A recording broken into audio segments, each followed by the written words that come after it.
This is Company of Heroes History.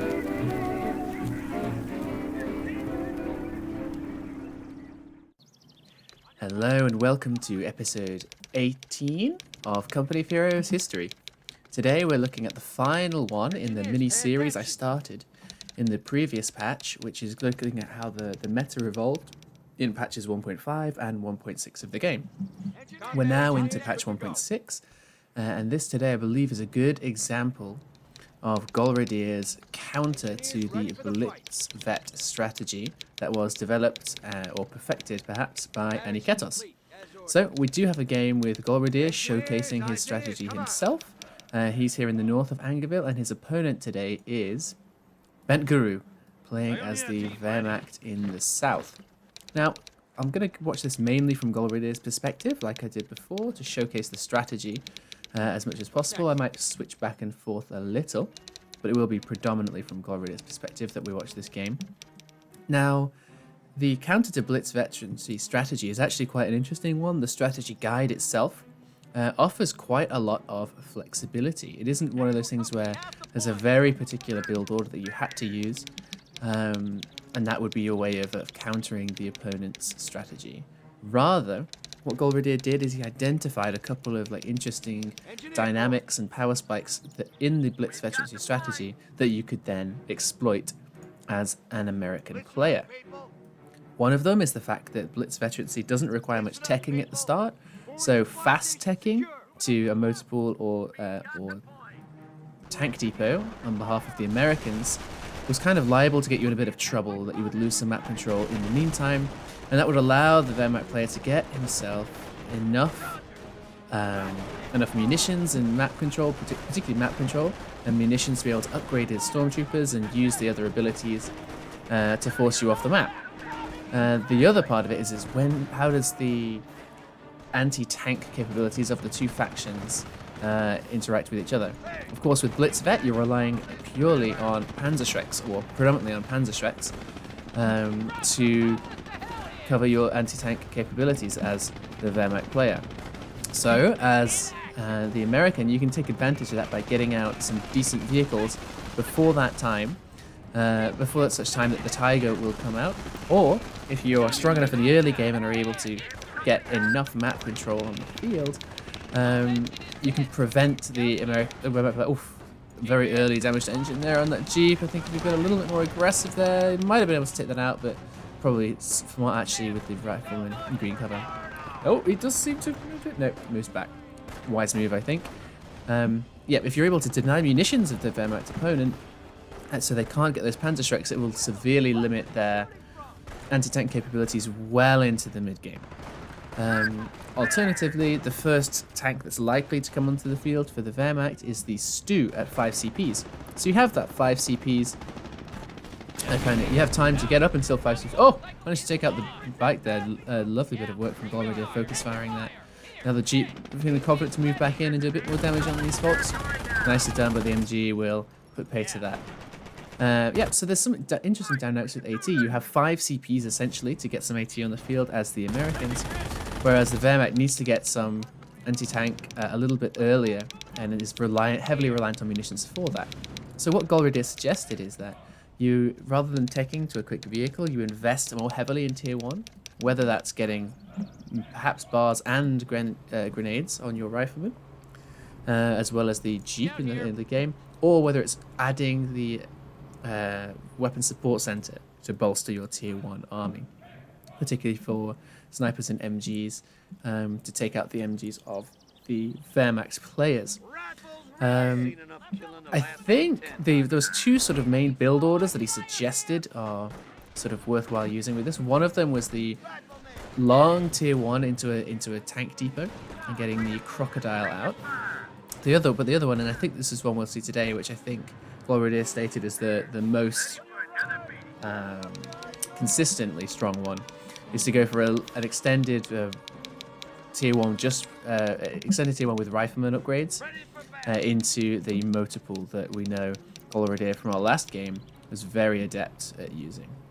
Nice little push here on the left hand side. You can see that Golradaer's been able to cap the right-hand side, all of the important points on the right-hand side, using basically one engineer squad.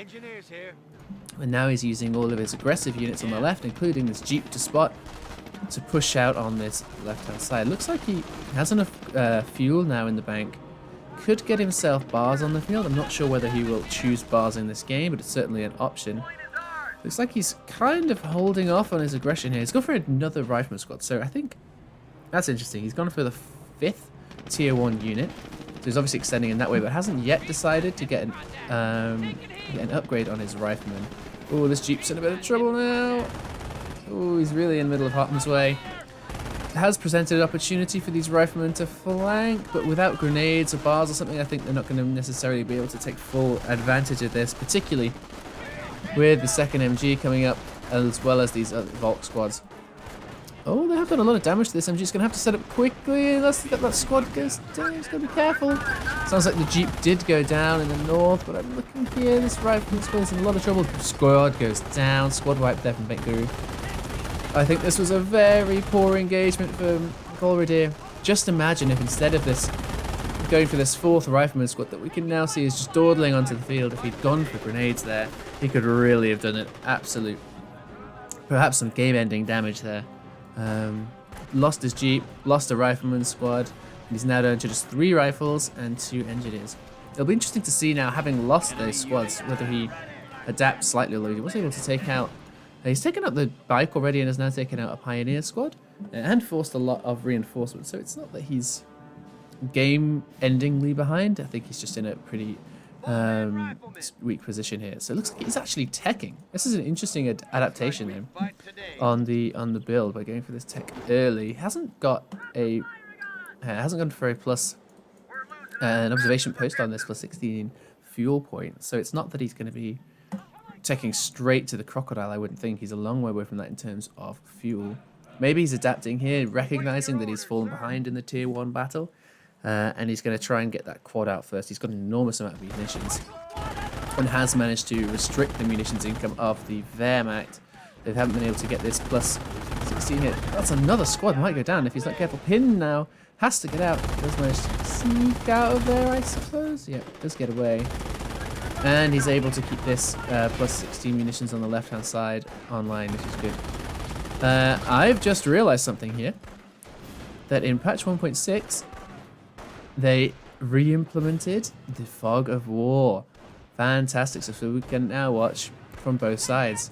These riflemen were trying to take on this MG head on there, weren't able to do so. Looks like they did snipe that one man, the final man of the squad there, but they have to get out at this stage.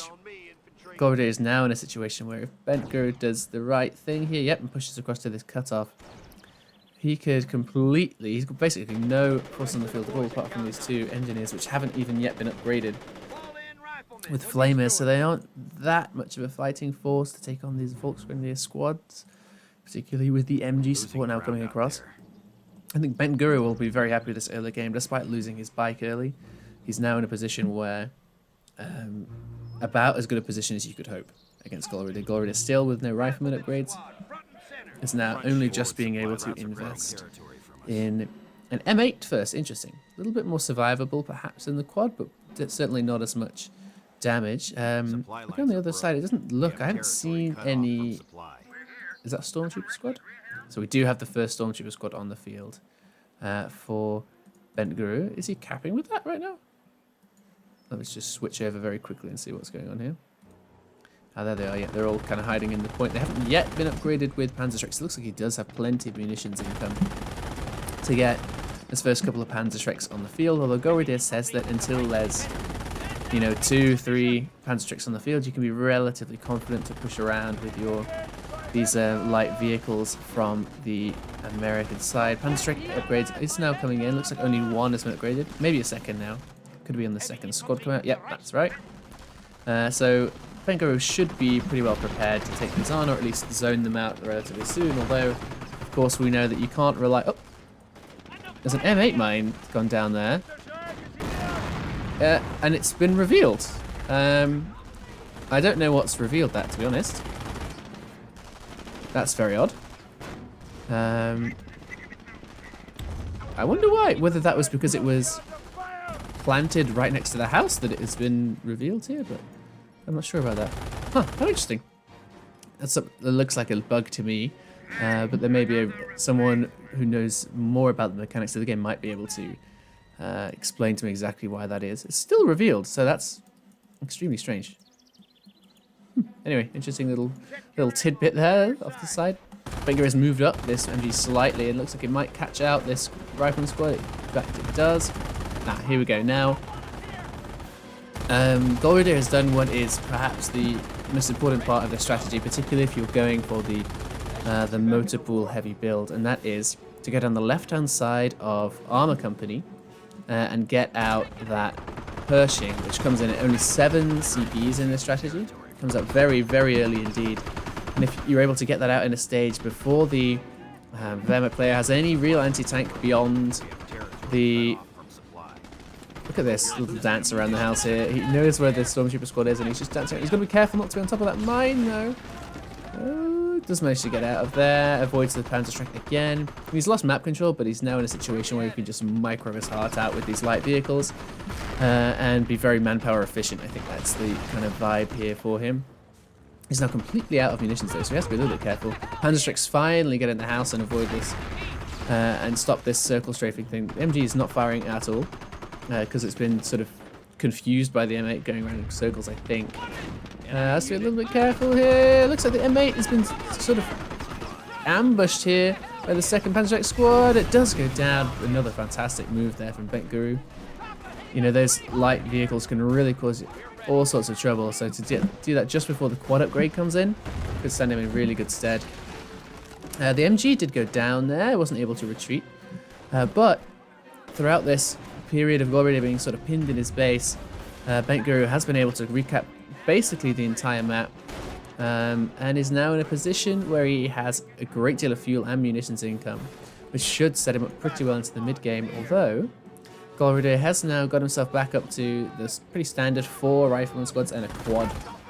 Kind of the basic heart of the army that he likes so much and was central to a lot of his strategies that he implemented throughout Vanilla Company of Heroes. It's incredible to me that they still have fuel for another, that Golradaer still has fuel for another light vehicle. He's making the most of this quad now and the mobility of the quad in particular against these very immobile Stormtrooper squads, which are now, he's upgrading, it looks like a couple more Panzer strikes. I think I spot 3 there at least. 3 sometimes enough to take out a quad, but not like consistently, I wouldn't say.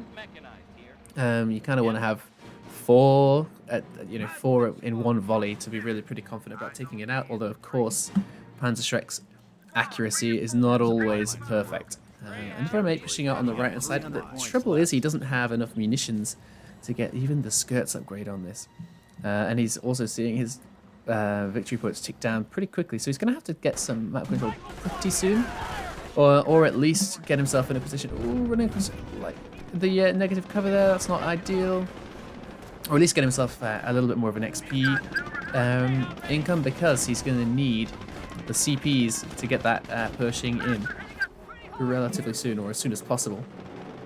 It looks like he will have the opportunity to push back out on the left-hand side with this quad. I think Golradaer's done a great job of pushing around these Stormtroopers that just lack that mobility and using his light vehicles where the Stormtroopers are not, although we'll have to see if he does get ganked here. Stormtroopers, 1 nice shot at long range there. A couple more whiff.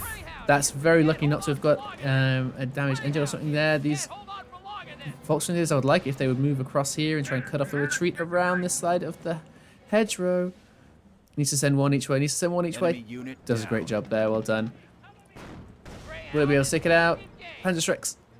Not firing. Do fire, take that down. Good job there. Nice work from Bentguru to take that out.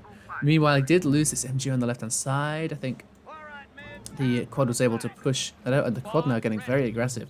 I don't see any mines in the base. Oh, it looks like tier 3 from Bentguru. That's an interesting addition. Maybe he wants to get out a Stug or perhaps even a Puma with the upgun to try and give himself a few more options against this quad, which is driving him absolutely insane, I'm sure.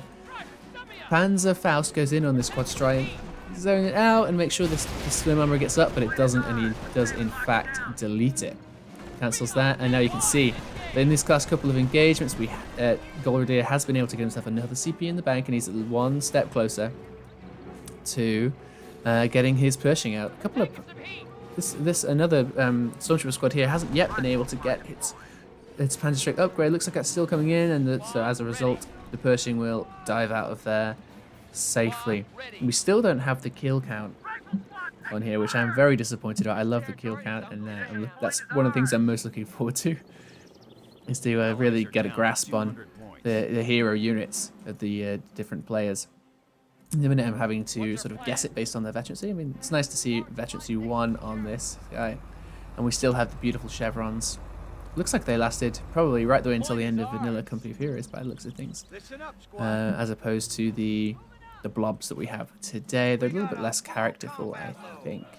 The game is kind of sort of settling down here a little bit now. I think this is kind of illustrative of that power spike of anti-tank, that limited anti-tank that the Wehrmacht have when they're relying just solely on Panzerschrecks. Of course, if you can get yourself ambushed, they can really take out a light vehicle in particular very quickly, or even some heavy vehicles. Oh, that stolen MG is going to cause a lot of trouble now, I think, given that Bentguru is so reliant on infantry. But they just lack that mobility, so they're not sort of a consistent counter to light vehicles that the Americans can field. I think this MG in the house here, if it still is an MG, this mine is still revealed, by the way, very peculiarly to me. Could have been moved across at some point. It looks like it's obviously important to hold down this right-hand side and maintain map control over there from Bentguru's perspective. But he does seem to be in a position where he could have moved this across and been a little more aggressive on the left-hand side. And by bringing all this stuff together, he kind of limits the disadvantages of his immobile units. Of course, Golradaer could always switch quickly to the other side. First Puma is now, it hasn't gone for the Puma. But now bars have come in for these riflemen. And this is the position that I think Golradaer is starting to feel pretty comfortable. He's got an infantry force that can easily stand up to the infantry of his opponent. Volksgrenadiers and Stormtroopers that are upgraded with Panzerschrecks, of course, are no match whatsoever for Barred Riflemen. And he also has the addition of these light vehicles that can really do some damage at distance, although he's in danger of getting ambushed here. Oh, a couple of whiffs there from the Panzerschrecks, and Golradaer is very fast to retreat. Looks like he will get out of there.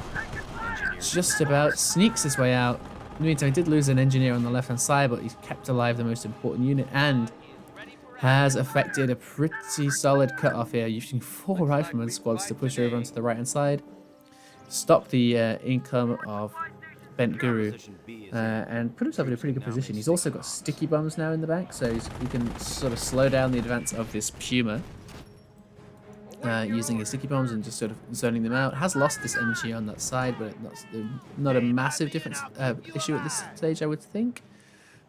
He's 4 riflemen. The advantage of having so many riflemen, he's now up to 5 squads, I think, is that as soon as he has the opportunity to cap, look, he's almost going to be able to recap every single important point on this right-hand side very quickly indeed. Puma doing some good work. He's taken out a few riflemen for remaining at a distance and feeling pretty confident there. But Golradaer, of course, by having the motor pulled up, has the counter, a ready-made counter available to him in the form of the 57mm. And of course he could have got an M8 as well to take advantage of that. He didn't yet see grenades come in for Golradaer, at least I didn't spot it. So he's in a good position here, he can do some damage, but he won't have the grenades to instantly force those Stormtroopers out of the house. Although, imagine a grenade on top of that M8 mine. Whew, could be some absolute chaos if he's not careful. AT gone out now, in a good position. Oh, retreating Stormtrooper squads through these 2 rifles. Going to be very careful. Does get lucky in that none of the Shreks go down. That could have been very different indeed and very troubling for Bentguru. But as it is, he's not in a terrible position here. He does have a decent force on the field still, and has this sort of power unit in the form of the Puma, but he needs to be very careful not to get it stickied. He's at a relatively close range here, needs to get out. Oh, just as I said it. Oh, I think I've jinxed him here. I mean, it should still be... Oh, a destroyed engine. I think that will put pay to what I was about to say, which is that he should still be able to just sneak that away from there. If he moves it right away and gets some engineers to support on this road. But no, another sticky bomb goes out, and that should almost certainly be a dead Puma. Indeed it is, and some veterancy for these riflemen. In the meantime, the quad is pushing up on the left. It's going to cause some more havoc for this MG here. Panzerschrecks do push up though and zone that out. Nice shot there from a pretty far distance. A rifleman here, as soon as they get grenades, I mean a grenade on that, I'm not sure if it'll do too much damage to the house, but could be spectacular nonetheless. I don't quite get what Bentguru is going for here. The tech to tier 3 is not necessarily a big part of the blitz strategies. It's normally you'd be a little bit more aggressive, trying to use your stormtroopers to gank a few of these light vehicles and get the CPs for a stew to support, and then get more veterancy on your infantry and tanks. It looks like he does have some veterancy. At this time, I think I saw a blob of veterancy earlier. It is up to now veterancy 2. But he hasn't got the stew out and started getting any veterancy on those tanks yet that we've seen. So he's used a lot more money in teching in this tech buildings and getting Pumas on the field, which have done a decent job, but have not been microed effectively enough to really push back as effectively as we might have liked. Plane is in trouble now. That rifleman squad might go down. Panzerschreck not going for the light vehicle, being wasted to an extent on that rifleman squad that sneaked out of there. And now a veterancy 2 quad on the field is going to be causing all sorts of trouble. Second Puma on the field, but it's just so easily countered by this M8 and AT gun combination. I'm not sure that's going to be the best choice there. Something a little bit more survivable, like a stew, would have been much preferable, I think, at this stage. M8 can now push in and try and take out these Shreks. Look at this awkward engagement here. Obviously, the Shreks can fight back in a way that the riflemen can't. Although it's notable that they aren't actually shooting. It was a very long time there with no shots fired by that Panzerschreck squad at this M8, and he's also now put this M8 mine in, which could cause all kinds of trouble. Takes out 2 members of that squad and almost is very close to a wipe there. He's going to have to retreat those, I think. Although this Puma now is desperate to get the wipe on this squad. Shrek misses, going to have to get out of these 2 squads, although he's kept them in the fight. AT gun now coming in to help against this Puma, and it looks like that Puma is now destined for the scrappy. There we go. Doesn't manage to take out this rifleman squad, and he's just feeding command points to Golradaer as well, who's now only... Oh, well, I think he may even have access to the Pershing at 4 CPs. So it's 1, 4...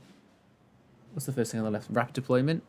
2 for field repairs, and now the 4 here, so it should have access as soon as he has the manpower to get that first Pershing on the field. And I think if we look around, unless this is a Stug, or he's managed to somehow get a Panther out of his Sturm Armory, which would be quite a trick, he's not going to have the anti-tank on the field to comfortably take on a Pershing at all. So, I mean, that's kind of the... Ooh, he's going to be very careful here with this quad there. I mean, brilliant micro from Golradaer again. Manages to get that away. I thought the Panzerhaus would be able to finish it, but it's not to be on this occasion. Rifleman squad was trying to sneak around the back here, but sees it's outgunned and does get out of there. Pershing now able to go on the field at 900 manpower in this build of the game, so not quite yet, but as soon as that Pershing comes out, you can see, looking around the map, looks like it's another Puma rather than a stew. It's going to just be Stormtroopers that Bentguru has at his disposal to try and zone out or counter that Pershing. And of course, they can do a pretty good job if the positioning is absolutely perfect. The immobility and of the Stormtroopers against the speed of the Pershing, which you can see here, is zipping along this road. One of, if not the fastest heavy tank in this super heavy tank in this game. I'm not sure that's going to be sufficient counter. Let's see what Golradaer can do in this sort of short period of power advantage that he's made for himself here. First shot is a whiff, of course. Feeling confident to sit here and wail away on the left-hand side. Meanwhile, on the right, we do see that looks like I missed a pretty big M8 mine there. I'm sorry to have missed that, but I think it's this the Puma getting revenge for the earlier patches. Bugs which made M8 so powerful against them. I think it's a decent trade for the M8 to force those 2 Panzerschreck squads to retreat and basically give your destroyed engine again. Some nice work there by those riflemen. AT guns should now be able to push forward and take out that Puma and finish the job. 1 shot should be enough, you'd think. Yep, there we go. In the meantime, the Pershing on the left-hand side. One single, even with double Shreks, 1 single Stormtrooper squad should not be enough to scare it off too much, although he's got to be a little bit careful here. Another good Panzerschreck squad, and a Panzerfaust could be trouble. He's now retreating. I think he's let that go far too low. I'm not sure his focus fire was quite what it could have been. See, this is why I should, you know, I should never say anything definitive, because even the best players of the time will disappoint me and throw away their Pershing as a single Panzerschreck squad. I think that we can say is a pretty big mistake from Golradaer, but he is still in the ascendancy, I would say. Let's have a quick look over at Bentguru's side to see how he's doing for CPs. It looks like he does now have access to the Tiger. Okay, so that could bring him back into the game here. To be honest, it looks like he's very close in terms of manpower too, so he'll have that on the field long before Golradaer has his second Pershing, if that is indeed his intention. He's got this 1AT gun, which will help. 1AT gun, although it's not, shouldn't be enough to kill the Tiger, although I said that about the Panzerschreck squad. It will be enough with the support of sticky bombs and maybe a couple of mines from the engineers that are still on the field. Over here. He should hopefully be able to zone out that Tiger for long enough, a couple more minutes, to get himself something on the field. Here we go. Here comes the Tiger tank. Now, one thing of note here is that I don't think that came out supported with a Stormtrooper squad, so it may be that this is the first patch. I need to check the patch notes. It may be this is the first patch where Stormtroopers were no longer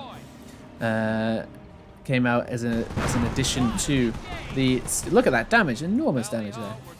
Came out in addition to the Stu and Tiger tanks. Looks like it may be a situation where the Tiger has just about become a solo. Isn't supported in that way, so I'll have to check that in the replay and in the patch notes, but I think that is the case. This AT gun is pushing forward. Looks like it might get decrewed by these flanking Stormtrooper squads, although this Rifleman squad there protecting it does a great job. Manages to take it out too, and a Panzerschreck goes down. That's a huge turn. Of course, the addition of a Panzerschreck on Rifleman squads, particularly with veterancy, really helps to take out these tanks. It looks like Golradaer is using a smart move. He's using this AT gun, although it has now gone down, to kind of distract and zone out this Tiger, while in the meantime sending all of his other infantry squads over to the left-hand side to...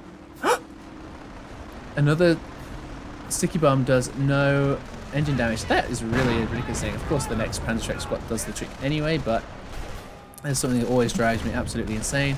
In the meantime, yeah, he is capping, cutting off and pushing on this left-hand side, removing the fuel income, trying to stop the veterancy being accrued. He did lose a Rifleman squad there, but I think he'll take that.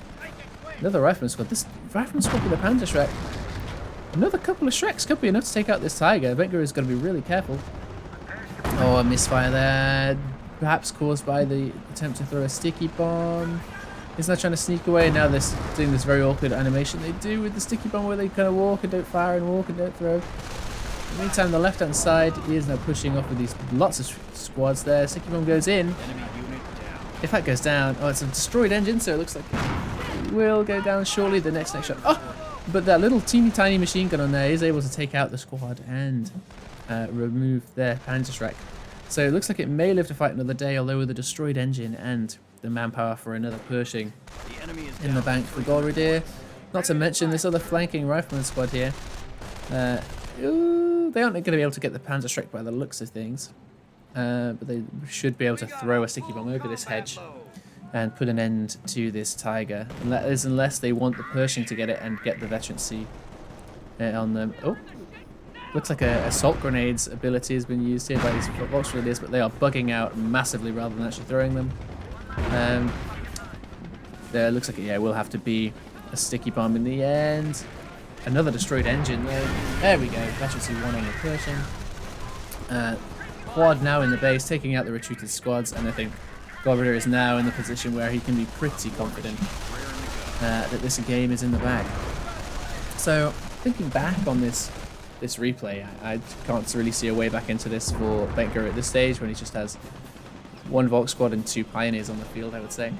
Well, he's getting himself some manpower, and maybe hoping some munitions, excuse me. Maybe hoping for a manpower blitz to get a couple of quick Tigers on the field. Remains to be seen. I think that the real... Oh, that's going to go down. This is a real demonstration of the power spikes that Golradaer's counter to this Blitzvet strategy was trying to take advantage of. The first of which is the limited anti-tank available in the early and mid-game Panzerschrecks, although do a lot of damage. They're immobile and unable to sort of keep up with the light vehicles of the Americans, or Crocodile in another case. So even with that sort of poor early game that Golradaer had, he was able to come back with really just the help of a couple of light vehicles in the mid-game. And then the kind of like final blow, of course, is this 7 CP Pershing, which comes out before the Tiger, and is powerful enough really to live up to any anti-tank, or at least it should be. Powerful to live up to any anti-tank that the Wehrmacht can put on the field. This strategy, Golradaer really used as his sort of central strategy for a number of months, although we will see a couple of other strategies emerging towards the end of Vanilla Company of Heroes that he used, particularly using Airborne Company, and he has another strategy that didn't perhaps catch on quite like this one did, which was one of the dominant strategies through the end of 1.5 and into 1.6. But yeah, this is sort of a strong point in the meta, and perhaps one of the first strategies to really stick around for more than just a few weeks. We do have another Tiger on the field now. Yep, and no accompanying Stormtrooper, so that looks like a 1.6 change. But of course, oh, we just see a Goliath out here as well now. Wants to take out that Pershing with it.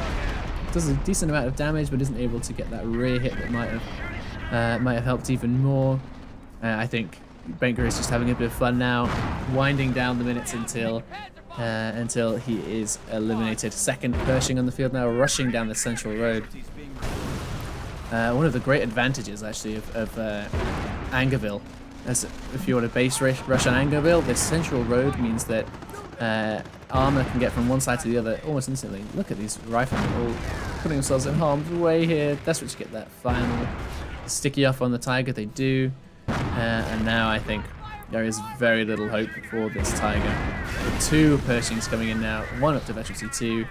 It's not a single unit on the field now for Bentguru. And Warchild Golradaer closing out the game in what I think is a very apt demonstration of the powers of his counter to the Blitz Vet strat. I hope you've enjoyed this mini-series and you enjoyed this game today. We're now into 1.6, where I think I'm very excited to cast one particular game, which we'll do as the last one, as the very best game, which I think may be the very best game of Vanilla Company of Heroes. Up until the release of Opposing Fronts, I'm pretty sure that is the best game that was ever played, and we're very excited to cast that. But we have a couple more fun little games in the meantime that I'll also go through, and I hope you'll join me on this journey. Bye-bye.